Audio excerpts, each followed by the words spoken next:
Mulai? Assalamualaikum warahmatullahi wabarakatuh. Selamat pagi anak-anakku semuanya. Mudah-mudahan semuanya dalam keadaan sehat walafiat ya. Perkenalkan, nama saya Elis Nurjana. Kebetulan saya diberi tugas oleh sekolah untuk menyampaikan materi keluarga sadar hukum di dalam kegiatan MPLS online ini. Mudah-mudahan semuanya bisa menyimak materi yang akan saya sampaikan ini, karena materi ini betul-betul menurut saya ini sangat bermanfaat untuk kalian semuanya. Jadi kita mulai ya, keluarga sadar hukum. Kita awali dari pengertian keluarga itu sendiri. Keluarga itu pasti sudah tahu semuanya.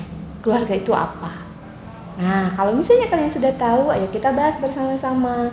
Keluarga itu adalah unit terkecil dari masyarakat yang terdiri atas kepala keluarga dan beberapa orang yang terkumpul dan tinggal di suatu tempat di bawah suatu atap dalam keadaan saling ketergantungan. Kalau kita mengatasnamakan keluarga, pasti kita saling membutuhkan antara ayah, antara ibu, antara kakak atau adik. Bagi yang punya kakak atau adik begitu ya, mudah-mudahan semuanya punya kakak atau adik. Ataupun yang anak tunggal juga pasti akan membutuhkan peran dari ibu, peran dari ayah. Semuanya, ayah juga membutuhkan peran anak, begitu juga ibu gitu. Jadi semuanya saling ketergantungan, saling membutuhkan satu sama lain. Nah, itulah yang dimaknai sebagai sebuah keluarga. Sekarang kita masuk kesadaran hukum itu sendiri apa? Kesadaran hukum adalah kesadaran atau nilai-nilai yang terdapat di dalam diri manusia tentang hukum yang ada atau tentang hukum yang diharapkan ada. Pasti kalian bingung, hukum yang ada dan hukum yang diharapkan ada. Nah, untuk membahas lebih jauh itu nanti kalian bisa belajar di dalam pelajaran PPKN. Ketika ketemu dengan saya, kita akan membahas tentang masalah hukum. Kita akan kupas apa itu hukum yang ada dan hukum yang diharapkan ada. Nah, sedikit saja gambaran dari saya yang dimaksud dengan hukum itu sendiri. Jadi, negara kita memiliki aturan-aturan hukum yang ada. Ada yang hukum yang sedang berlaku atau hukum yang dicita-citakan. Hukum yang diharapkan ada. Itu mungkin ya sepintas saja yang bisa saya jelaskan tentang makna dari hukum yang sedang ada atau yang sudah ada atau hukum yang diharapkan ada. Begitu. Nah, selanjutnya kita simpulkan dari pengertian keluarga, dari pengertian kesadaran hukum, kita simpulkan, satukan apa yang dimaksud dengan keluarga sadar hukum itu sendiri. Nah, keluarga sadar hukum adalah unit atau wadah yang berfungsi untuk menghimpun warga masyarakat yang dengan kemampuannya sendiri berusaha untuk meningkatkan kesadaran hukum bagi dirinya. Jadi anak-anakku semuanya, kesadaran hukum itu tidak bisa diajak ataupun hayu begitu oleh orang lain, tetapi kesadaran itu harus muncul di dalam diri kalian masing-masing selaku warga negara yang baik begitu. Jadi tidak bisa kita dipaksakan oleh orang lain untuk mentaati atau memahami suatu aturan, tetapi kesadaran itu harus muncul di dalam nilai-nilai sikap itu harus muncul, harus diperlihatkan oleh kalian sendiri, tidak bisa dipaksakan oleh orang lain. Nah, itu adalah pengertian dari kesadaran keluarga dari sadar hukum itu sendiri.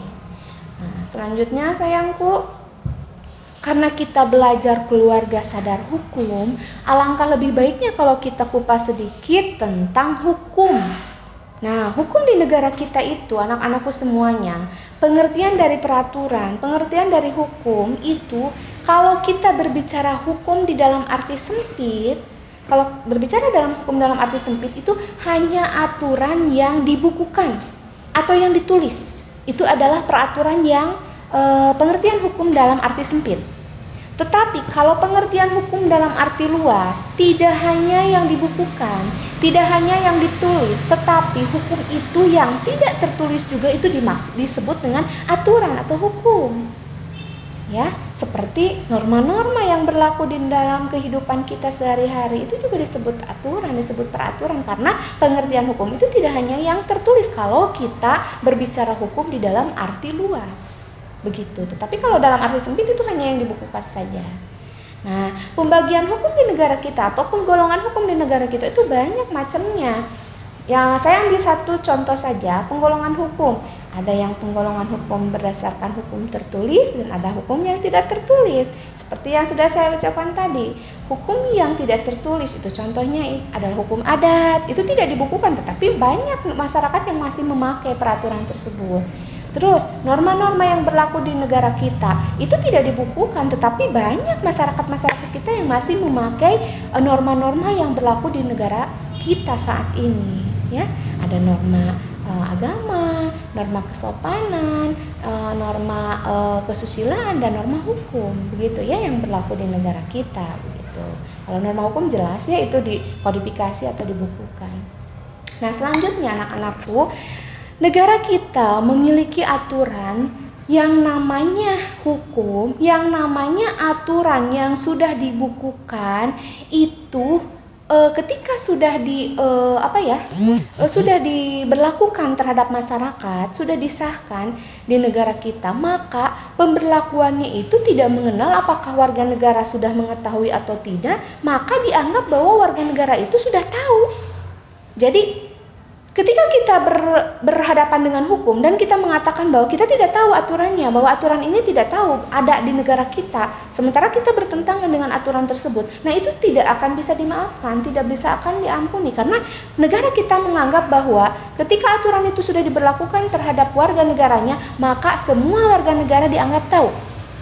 Seperti itu. Contohnya misalnya begini, kita punya undang-undang lalu lintas, ya, undang-undang lalu lintas. Ketika kalian misalnya membawa kendaraan bermotor, kalian sudah bisa nih naik motor, tetapi kalian tidak memiliki SIM, surat izin mengemudi, belum cukup misalnya umur kalian untuk memiliki surat izin mengemudi. Terus kalian membawalah motor itu ke jalan raya, kalian tidak memakai helm. Terus ketika kalian diberhentikan oleh Pak Polisi lalu lintas, kalian berdalih, Bapak mohon maaf, saya terus ditanya sama Pak Polisinya, kenapa Anda tidak memakai helm, kenapa Anda tidak memiliki SIM? Terus kalian menjawab, Bapak mohon maaf, saya tidak tahu kalau membawa kendaraan bermotor ke jalan raya itu harus memiliki SIM dan harus memakai helm. Nah, ketika kalian menjawab seperti itu, aturan hukum di negara Indonesia tidak akan bisa mengampuninya, karena ketika kalian membawa kendaraan bermotor ke jalan raya, maka kalian dianggap tahu bahwa aturannya seperti apa. Seperti itu. Jadi kalau berdalih dan tidak tahu harus pakai helm atau memiliki SIM, tidak akan bisa diampuni oleh hukum yang ada di negara Indonesia. Paham ya anak-anakku semuanya? Jadi sebelum kita berhadapan dengan hukum, sebelum kita bermasalah dengan hukum, alangkah lebih baiknya kalau menurut saya kita mempelajari hukum itu seperti apa, begitu. Misalnya begini, kalian nih memiliki handphone kalian punya akun sendiri. Terus kalian memanfaatkan fasilitas IT yang ada di negara kita saat ini. Kalian misalnya memakai Facebook atau memakai WA dan sebagainya. Terus kalian mohon maaf ya menghujat orang lain misalnya dengan memakai akun pribadi kalian sendiri. Nah, apa yang terjadi? Orang lain tidak menerima hujatan-hujatan kalian. Hati-hati itu. Karena kita memiliki undang-undang yang berlaku di negara kita, kalian itu bisa dilaporkan. Ya, atas perbuatan tidak menyenangkan yang kalian lakukan, yang berkaitan dengan undang-undang yang sesuai dengan perbuatan kalian. Ya, seperti itu anak-anakku. Jadi jangan menganggap bahwa biarin ini handphone saya, akun saya, ini Instagram saya, WA saya, Facebook saya. Tetapi saya bebas memakai apapun, saya bebas melakukan apapun. Jangan seperti itu. Kalian share video porno dan sebagainya, itu mohon maaf, itu akan bertentangan dengan aturan yang ada di negara kita. Jadi kalian harus tahu apa konsekuensinya dari perbuatan yang kalian lakukan. Seperti itu. Misalnya kalian jajan nih, lupa tidak bayar. Lupa begitu. Terus si tukang warungnya melaporkan kalian atas perbuatan kelupaan kaliannya tersebut, begitu. Itu juga bisa dipidanakan anak-anakku semuanya. Jadi hati-hati, karena itu adalah delik aduan kalau ada yang mengadukan. Tapi kalau tidak ada yang mengadukan, aman kalian. Ya, seperti itu. Jadi berhati-hatilah ketika kita berhadapan dengan hukum. Jangan menganggap bahwa kita tidak tahu aturannya, sementara kita bertentangan dengan aturan tersebut. Mendingan kita pelajari sedikit-sedikit apa yang memang menjadi kebutuhan kita di dalam kehidupan sehari-hari atau dalam kehidupan bernegara, supaya kita aman, supaya kita tidak terhindar dari yang namanya aturan pelanggaran hukum, begitu. Itu ya anak-anak ya semuanya. Mudah-mudahan bisa dipahami dengan baik oleh kalian ya. Contoh penerapan hukum itu bisa dalam kehidupan, dalam lingkungan keluarga, di lingkungan sekolah, lingkungan masyarakat, maupun dalam lingkungan kehidupan bernegara. Kita punya aturan-aturan, di lingkungan keluarga juga kita punya aturan. Ketika kita mau pamit ke sekolah, aturannya seperti apa ketika kita berhadapan dengan orang tua. Ya, norma-normanya dipakai begitu, karena lingkungan keluarga merupakan komunitas pertama yang bisa mentransfer sikap-sikap yang bagus untuk anak-anak yang ada di negara Indonesia begitu ya. Di lingkungan sekolah ingat kita punya aturannya sayangku semuanya. SMA Negeri 1 Tasikmalaya punya aturan tersendiri bagaimana menerapkan kedisiplinan di sekolah, menerapkan aturan-aturan yang berhubungan dengan masalah kesiswaan, dengan masalah kurikulum dan sebagainya. Kalian tidak bisa memainkan peran kalian tanpa berpatokan kepada aturan yang ada di sekolah ini. Kita juga punya aturannya tersendiri.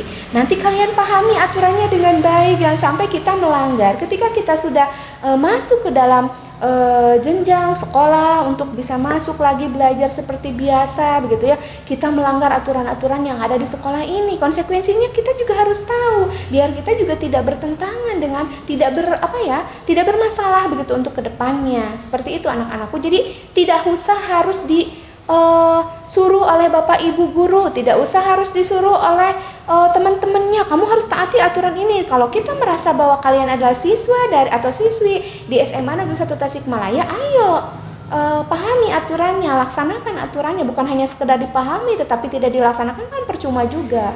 Jadi laksanakan aturannya sehingga kalian bisa selamat keluar dari sekolah ini dengan memiliki nilai yang bagus, dengan memiliki sikap yang bagus. Insya Allah hasilnya juga akan bagus gitu ya, seperti itu. Di lingkungan masyarakat kita tahu punya norma-norma yang berlaku di dalam kehidupan masyarakat, sehingga kita bisa menerapkan norma-norma itu dalam kehidupan masyarakat sehingga kita bisa dicintai, disenangi oleh masyarakat yang ada di lingkungan kita gitu. Kalau kita menerapkan norma-norma itu di dalam kehidupan sehari-hari. Terus dalam lingkungan keluarga, di dalam kehidupan bernegara, banyak sekali aturan-aturan yang ada di negara kita saat ini dan kita harus memahaminya. Oh ya, aturan-aturan ini sudah dibukukan sehingga kita juga harus bisa menerapkan dalam kehidupan sehari dan kita tidak boleh melanggar. Banyak sekali aturan-aturan di negara kita saat ini, dari mulai undang-undang Sisdiknas, dari mulai tentang hak asasi manusia dan perlindungan anak dan sebagainya. Negara kita melindungi warga negaranya supaya jangan sampai kita terganggu hak kita oleh orang lain begitu. Sehingga adanya hukum itu untuk apa? Itu salah satunya untuk itu. Begitu ya anak-anakku semuanya. Terus kenapa anak-anakku semuanya kesadaran hukum itu harus diawali dari lingkungan keluarga? Seperti yang sudah saya sampaikan tadi, karena keluarga itu merupakan lingkungan pertama dalam membentuk nilai-nilai sikap yang ada di dalam kepribadian anak, sehingga anak bisa memiliki kesadaran hukum tanpa harus dipaksa oleh orang lain. Kalau kita bisa menerapkan kehidupan aturan hukum atau kesadaran hukum di dalam lingkungan keluarga, insya Allah akan terbawa ke lingkungan masyarakat atau lingkungan sekolah atau dalam kehidupan bernegara juga akan mudah begitu kita beradaptasinya. Jadi diawali dari diri kita sendiri ya anak-anakku semuanya ya. Jadi tidak bisa dipaksakan oleh orang lain. Kalau masalah kesadaran itu harus dari dalam diri kita sendiri.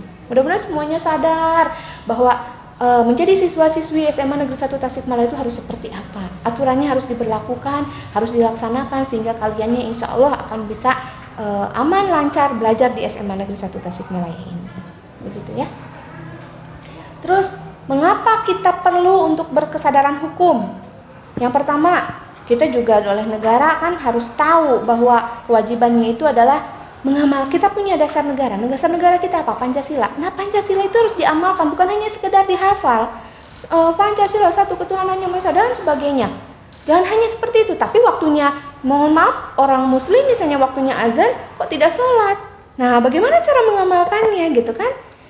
Orang non muslim ketika mendengar azan mengganggu orang yang muslim misalnya, jangan seperti itu juga. Jadi kita juga harus bisa saling memahami, harus bisa saling menghargai antara umat beragama yang berbeda agama ini begitu. Sehingga kehidupan beragama di sekolah, di lingkungan keluarga, di lingkungan bernegara juga akan bisa indah begitu. Ya, seperti itu. Jadi harus kita bisa mengamalkan di dalam kehidupan sehari-hari. Kenapa kita harus sadar tentang adanya hukum yang ada di negara kita? Yang kedua, adanya keseimbangan dalam melaksanakan hak dan kewajiban.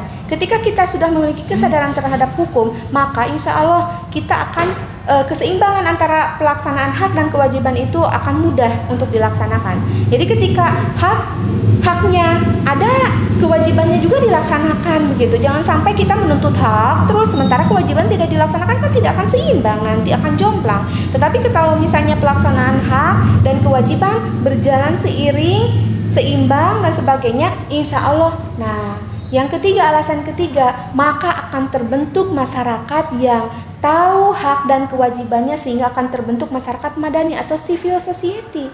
Nah, itu yang diharapkan oleh negara kita, bahwa warga negaranya memiliki kesadaran akan hak dan kewajibannya. Itu sebenarnya karakter terakhir yang harus kita miliki, bahwa kita harus memiliki menjadi masyarakat madani. Itu anak-anakku yang bisa saya sampaikan di dalam kegiatan MPLS online ini. Mudah-mudahan ilmu yang saya berikan ini bermanfaat untuk kalian semuanya.